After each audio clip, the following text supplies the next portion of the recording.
Hello everybody, I just made that fusing liquid this morning, and obviously that was the precursor to me doing a whole mess of fusing. And I've done a few just to kind of like warm up, and I wanted to show you my fusing technique. It's pretty basic. What I've done, if you remember the video that we just did, we made this lovely fusing liquid right here. It's beautiful and blue. And what I did was we painted it on the top piece, and we flattened it obviously and cleaned it really well, set it down, and we've let the fusing liquid really dry really well, because if we put the torch under there and put some heat on it, it could fizzle up and kind of maybe make that top piece move or skew to one side, which would make us all very sad. And you can kind of see, let's see if we can do this, my setup, because I am going to be doing this from below. So you can see I have this tripod right here, and then I kind of have all these little bricks here. And so I have this nice space for me to put my torch in so I can fuse everything from below. Because if we try to fuse it from the top, those top pieces are gonna melt long before the bottom piece gets warm enough to do a really nice fusing. So anyway, let me go set this back. Let's see, right there. And I'm using an acetylene torch. As far as like the tip size go, this is a size 1 tip, so it's not a huge tip. With these smaller pieces, I'm going to try these two. I might actually go one size smaller than this, but we'll see how this one goes. I've been kind of enjoying this tip today, so if this seems like it's going to be too much power, I will downgrade to the smaller tip, which is a size, apparently it's, who knows, size 0. That's a size 0 tip. So these are kind of my two go-to soldering tips, fusing tips for doing fusing. You never really want to go much bigger than this, although I do have the size 2 if there's like a huge piece that you're doing, maybe you want to do that. But less is more, to be honest. So let's go ahead. I've kind of set 4 pieces here that are ready to go because I've got a little bit of space, so I might as well do one and then do 4 at a time because it's just more fun that way. So let's go ahead and get started. So I want to have kind of a high, like a really pretty powerful flame, so I'm going to turn it up. So it's about like that. I don't know if you can see it like that. There we go. About like that. Very exciting. And I'm going to start with this one right here. And I kind of have my little pokey tool in my left hand. I'm one of those people that holds the torch in my right hand, and you know what? I do what I want. So anyway, I am just moving it around. I'm just keeping it moving. I'm keeping my torch about an inch below the surface of the back. And you can see that the first thing that happens is you get a little ghosting of this black. That is the copper solution. And you'll be able to see if you did a messy job, because the more black you see, the messier you did.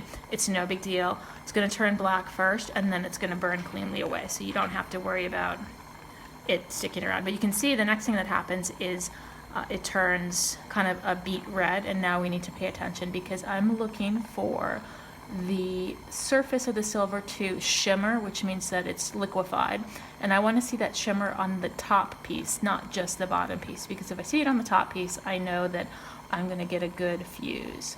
So it's going to happen soon, so I'm going to stop talking. Oh, there we go, right there on the tip there, see? I'm going to draw it towards me. There we go. Pull it down. Done.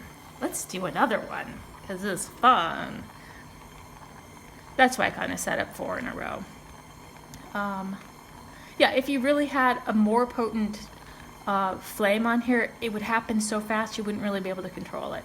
So really the trick is kind of a healthy balance between not sitting around for too long while things heat up, but having kind of a great window of opportunity to manipulate the melting as it's happening. So there we go.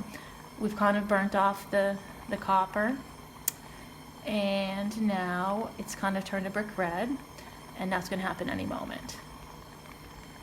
There we go.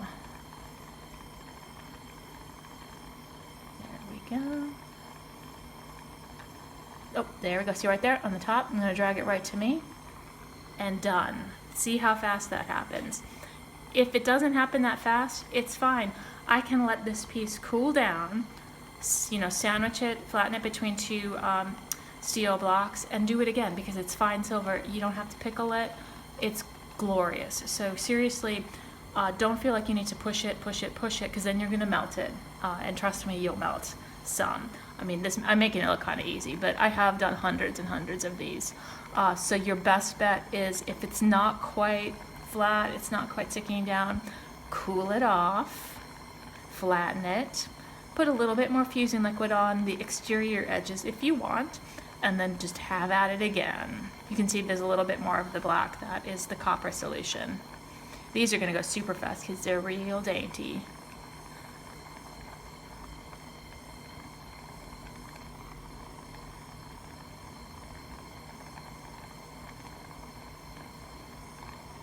There we go, see? Right there, dragging it, right there, and done. Well, one more, just for fun. There we go. Very nice. Let's do that last one, and then we will call it a day with this video anyway. And I will continue, because I really do have like 52 pieces to do.